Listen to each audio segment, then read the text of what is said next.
नमस्कार दोस्तों, welcome to astro जीवन। आज मैं बात करूंगी कि वृषभ राशि में जब ग्रह आकर के बैठ जाते हैं तो उसके क्या सामान्य रिजल्ट्स लाइफ में देखने को मिल सकते हैं, इस बारे में। उससे पहले हम जानेंगे कि ये जो टॉरस साइन है, ये वृषभ राशि होती क्या है। देखिए, वृषभ जो राशि है, इसका चिन्ह आपने देखा होगा, ये एक बुल को रिप्रेजेंट करता है। अब बुल की जो है वैल्यू कब बनती है? जब इसके पास स्ट्रेंथ होती है। और बुल भी अपने आप को स्टेबल और सिक्योर भी तभी महसूस करता है जब इसके पास स्ट्रेंथ होती है। ठीक इसी तरह से जो वृषभ राशि है ना, ये वृषभ राशि भी स्टेबिलिटी, स्ट्रेंथ और सिक्योरिटी को दर्शाती है। कोई भी व्यक्ति अपने जीवन में कब स्टेबल महसूस करता है, उसको स्ट्रेंथ कब महसूस होती है? जब व्यक्ति के पास बढ़िया खाने को होता है, परिवार का साथ होता है और पैसा, मनी पावर होती है, तो उसके अंदर स्ट्रेंथ महसूस करता है। ठीक इसी तरह से वृषभ राशि जो है इन चीज़ों को रिप्रेजेंट करती है। वृषभ राशि स्टेबिलिटी, स्ट्रेंथ और सिक्योरिटी को दर्शाती है। वृषभ राशि शुक्र की राशि होती है। शुक्र जिन भी चीज़ों को रिप्रेजेंट करता है ना, वो वृषभ राशि के अंतर्गत आ जाती है। Love, money, beauty, art, music, creative talent, pleasure, sensual pleasure और जितनी भी खूबसूरत चीज़ें हैं उनको शुक्र रिप्रेजेंट करता है, तो वो वृषभ राशि के अंतर्गत आ जाती है। अब ये जो राशि है, ये कुंडली के सेकंड भाव में पड़ती है, कालपुरुष कुंडली के सेकंड भाव में पड़ती है। तो सेकंड भाव से जुड़ी जितनी भी चीज़ें हैं वो इसके अंतर्गत आ जाती हैं। जैसे कि फूड और उस फूड का टेस्ट, ये रिप्रेजेंट करती है हमारी फैमिलीज़ को। जो भी हमारे एसेट्स होते हैं, फिक्स डिपॉजिट्स होते हैं, जो भी हमारा कलेक्शन होता है, जिन चीज़ों को हम वैल्यू देते हैं, जो हमारे लिए प्रेशियस हैं, वो वृषभ राशि के अंतर्गत आ जाती हैं। तो अब बात करते हैं कि ये जो राशि है, इस राशि में जब ग्रह आकर के बैठ जाते हैं, उसके क्या रिजल्ट्स लाइफ में देखने को मिल सकते हैं। देखिए, सबसे पहले सूर्य से शुरू करते हैं। सूर्य जब वृषभ राशि में आ जाता है ना, तो देखिए सबसे पहले हमें ये समझना होगा कि सूर्य और शुक्र की मित्रता नहीं है, शत्रुता है। तो यहाँ पर सूर्य आकर के अनकंफर्ट हो जाता है। अनकंफर्ट माने कि सूर्य के जो सूर्य देखिए हमारी आत्मा को रिप्रेजेंट करता है। तो सूर्य आत्मा को पैसे से कोई लेना देना नहीं है। वृषभ राशि पैसे की है, मनी की है।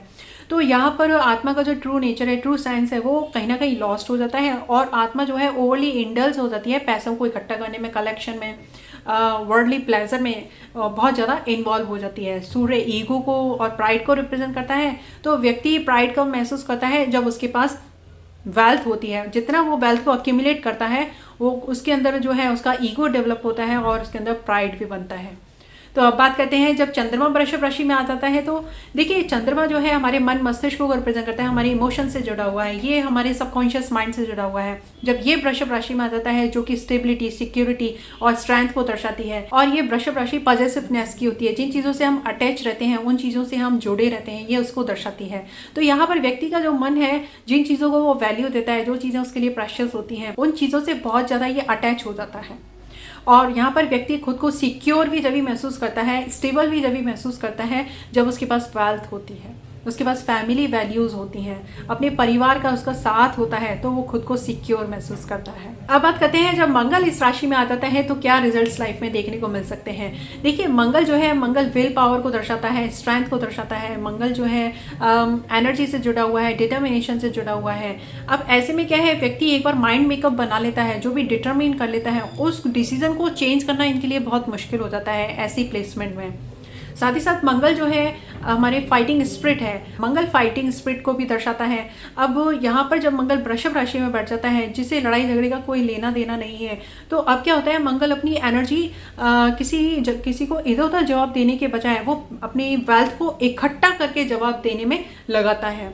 अब बात करते हैं, जब बुध वृषभ राशि में आ जाता है तो क्या रिजल्ट्स उसके लाइफ में देखने को मिल सकते हैं।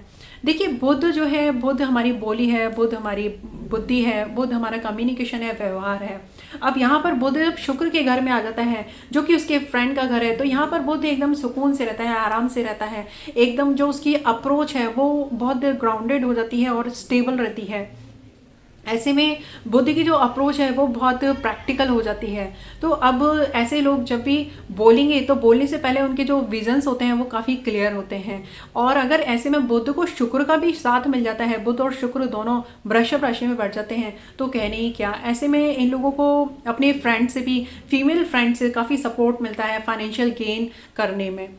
अब बात करते हैं जब गुरु वृषभ राशि में आ जाता है तो क्या उसके सामान्य रिजल्ट्स देखने को मिल सकते हैं। देखिए गुरु जो है, गुरु एक्सपेंशन को दर्शाता है, ग्रोथ को दर्शाता है। अब ऐसा गुरु जब वृषभ राशि में आ जाता है जो कि मैटेरियलिस्टिक वेल्थ को दर्शाता है, तो अब ऐसे में क्या होता है कि व्यक्ति के फाइनेंशियल ग्रोथ के रास्ते खुल जाते हैं और वो अपनी नॉलेज और विजडम जो कि गुरु रिप्रेजेंट करता है उसका यूज अपनी वेल्थ को इकट्ठा करने में लगा देता है, काफी रिसोर्सफुल हो जाता है। अब बात करते हैं जब शुक्र वृषभ राशि में आ जाता है तो उसके क्या रिजल्ट्स देखने को मिल सकते हैं। देखिए सबसे पहले तो ये शुक्र का अपना खुद का घर है। शुक्र जो कि love, beauty, music, arts, pleasure को दर्शाता है और वृषभ राशि जो कि स्टेबिलिटी और सिक्योरिटी को दर्शाती है। तो व्यक्ति अपनी लाइफ में ऐसे रिलेशन चाहता है जो उसके साथ काफी लंबे चले और साथ ही साथ स्टेबिलिटी, रिलेशन में, रिश्तों में वो स्टेबिलिटी चाहता है जिससे कि वो खुद को सिक्योर महसूस कर सके।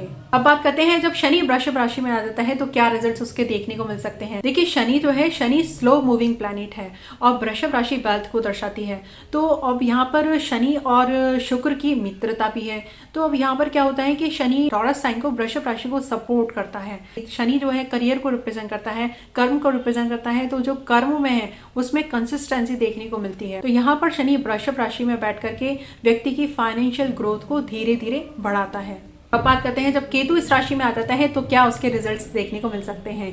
देखिए केतु जो कि आइसोलेशन, सेपरेशन को दर्शाता है, डिटैचमेंट को दर्शाता है, स्पिरिचुअलिटी से जुड़ा हुआ है, जो सुपर नेचुरल पावर्स को दर्शाता है। ऐसा केतु जब वृषभ राशि में आ जाता है जो कि वेल्थ से जुड़ी है, स्टेबिलिटी से जुड़ी है, अटैचमेंट से जुड़ी हुई है, यहाँ पर व्यक्ति को ये कंफ्यूज करके रखती है कि या तो इस डायरेक्शन में जाना है जहाँ पैसा है, वर्ल्डली प्लेजर है, जहाँ मटेरियलिस्टिक लाइफ है, मटेरियलिस्टिक वेल्थ है, या फिर इस लाइन में जाना है जहाँ सुपर नेचुरल पावर्स गेन करनी है, जहाँ स्पिरिचुअलिटी है, या इन चीज़ों से डिटैच हो जाना है। तो यहाँ पर ये व्यक्ति को कंफ्यूज करके रखती है। या फिर ऐसा हो सकता है कि केतु जब वृषभ राशि में होता है तो इन लोगों के पास अथाह पैसा आ जाता है। अथाह पैसा आने के बाद ये एक समय पर ये चैरिटी में डाल देते हैं या इस पैसे से डिटैच हो जाते हैं कि इस पैसे से अब मुझे कुछ लेना देना नहीं है, क्योंकि अब मेरा काम जो है वो स्पिरिचुअलिटी की ओर जाना है। तो ये केतु वृषभ राशि में जब बैठ जाता है तो ऐसा भी देखने को मिल सकता है। अब बात करते हैं जब राहु वृषभ राशि में आ जाता है तो क्या उसके रिजल्ट्स देखने को मिल सकते हैं।